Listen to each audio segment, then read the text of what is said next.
नमस्कार मंडळी. सस्नेह परिवारात आपलं हार्दिक स्वागत. मंडळी, गेले जवळजवळ 3 महिने अमेरिकेत राहण्याचा, तिथून फिरण्याचा अनुभव घेतल्यानंतर आता मात्र विद्या काकूंना आपल्या घरचे, भारताचे, कल्याणचे वेध लागले. तर ऐकूया आज त्यांच्या परतीच्या प्रवासाची गंमत. शीर्षक आहे गड्या आपुला देश बरा. लेखन सौ विद्या कुलकर्णी. अभिवाचन सचिन दातार. गड्या आपुला देश बरा. जुलै महिना सुरू झाला आणि आमचे मायदेशी परतण्याचे वारे वाहू लागले. तसं प्राचीच्या मित्रमैत्रिणींचे त्यांच्याकडे आम्हाला पाहुणचाराला बोलवण्याचेही वारे वाहू लागले. अमेरिकेत ना सगळी घरं लाकडाची. तसं पाहिलं तर कळतही नाही, पण काय त्यामुळे ना घरात धूर वाफ हे काही चालत नाही. आणि हो, प्रत्येकाच्या घरात सायरन असतो. जरा जरी ते धूर किंवा वाफ झालं की लगेच वाजतो सायरन, आणि मग आहेच ते अग्निशमन दल तयार. त्यामुळे काय, घरात उदबत्तीला बंदी आणि सेंटला पुढाकार. अहो, हे सांगायचं कारण म्हणजे प्राचीचा मित्र आहे ना अनिल कसोले, त्याच्याकडे जेवायला गेलो होतो. त्याच्या बायकोने भारतीय पद्धतीचा छान स्वयंपाक आणि गरम गरम फुलक्यांचा बेत केला होता. पण फुलक्यांची वाफ काढली की सायरन. आणि मग तिथे वाफ जाऊ नये म्हणून एक तर त्या सायरनवर झाकण, नाहीतर फुलक्यांवरची वाफ फडक्याने घालवायची. ललितकडेही गेलो होतो, तर त्याचं घर म्हणजे अहो दुमजली बंगलाच की. मुलांना सुद्धा वेगळी बेडरूम. त्याच्या धाकट्या मुलीला सहज विचारलं गंमत म्हणून, चल म्हटले इंडियामध्ये. तिथे ना आजी आजोबा राहतात तिचे. तर म्हणते कशी, डास आहेत तिकडे खूप, डोंबिवली लाव. सुश्री मिनी यात काय, अहो आम्हाला प्राचीसारख्याच दर 1-2 दिवसांनी भेटायच्याच.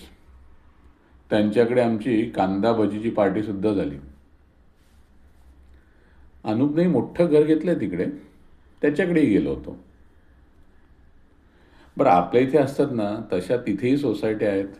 त्यांच्यामध्ये ते जिम, पोहण्याचा तलाव, सगळं काही आहे. सगळ्या गोष्टींचा आनंद घेतला आम्ही. एक सांगते, अमेरिकन माणसं फक्त स्वतःचा विचार करतात. म्हणजे मला नाचावंसं वाटतंय ना, मी नाचणार. मला गाणं म्हणावंसं वाटतंय तर मी गाणार. तो काय म्हणेल याचा ते विचारसुद्धा करत नाहीत. बरं, तिकडची शिक्षण पद्धती ती सुद्धा आवडली मला. बघा ना, KG ते 12वीपर्यंतचं शिक्षण सरकारी शाळेत ते सुद्धा फ्री. त्यांना ने-आण करायला बस, त्यांच्यासाठी वेगवेगळ्या ॲक्टिव्हिटीज, मुलांचे सर्व प्रकारचे लाड. त्यांना ओरडायचं नाही. ओरडलं किंवा कोणी तक्रार केली तर आहेच मग शिक्षा. पण 12वी नंतरचं शिक्षण मात्र आईवडील अगदी थोडे पैसे भरतात त्यासाठी. बहुतांशी होतं ते शैक्षणिक लोन घेऊन. हे लोन अर्थात विद्यार्थ्यांनीच फेडायचं. म्हणजे ते 5 दिवस कॉलेज, 2 दिवस काम, डिलिव्हरी बॉय किंवा एखाद्या हॉटेलमध्ये वेटर, जे असेल ते. आणि ते पैसे मग शिक्षणाला लावायचे. माझ्या मते खूपच चांगली पद्धत आहे नाही, कमवा आणि शिका. पण एक मात्र खटकलं मला, 12वी झालं की सगळं वेगळे होणार. अहो, अगदी लग्नाला बोलवलं तरच जायचं म्हणे. त्यांच्या आयुष्यात लुडबुड करायची नाही. काय, आणि इकडे ते कुत्रे पाळून त्यांना जीव लावत बसतात. असो. आपली भारतीय लोक मात्र तिथे अगदी एकजुटीने राहतात. एकमेकांना खूप मदतही करतात. आणखीन एक गंमत सांगते. अहो, तिथे मध्ये एक दिवस काहीतरी कॅनडात खूप प्रदूषण झालं होतं आणि त्याचा धूर पार न्यू जर्सीपर्यंत येऊन पोचला होता.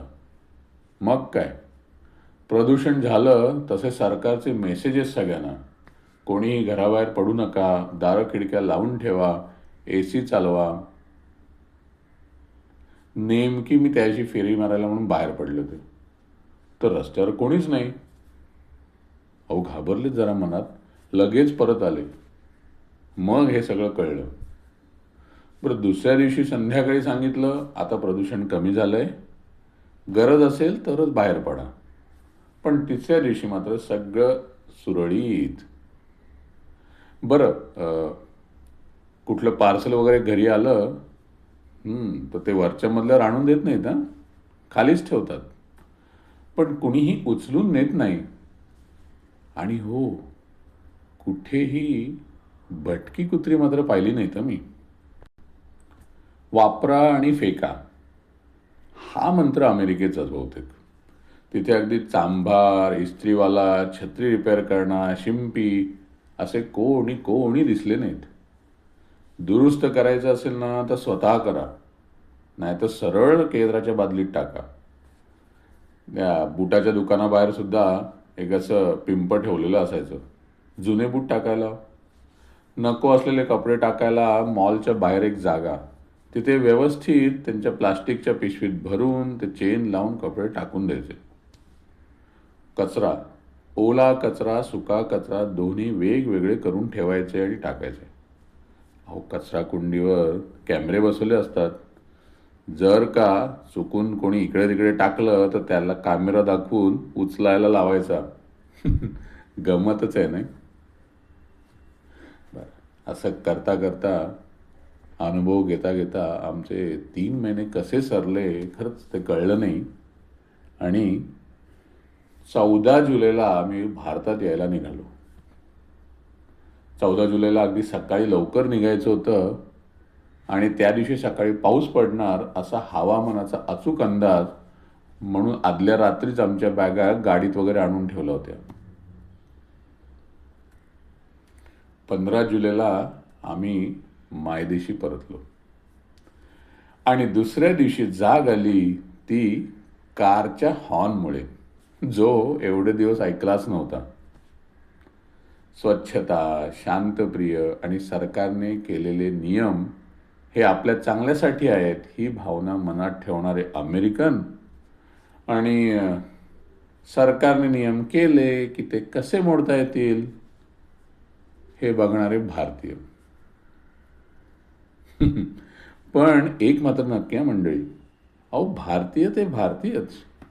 मित्राकडे, नातेवाईकांकडे फोन न करता जाणारे, जेवायला जाणारे, चहा प्यायला जाणारे भारतीय, आणि त्यांचंही आनंदाने उत्साहाने स्वागत करणारे तेही भारतीयच हो.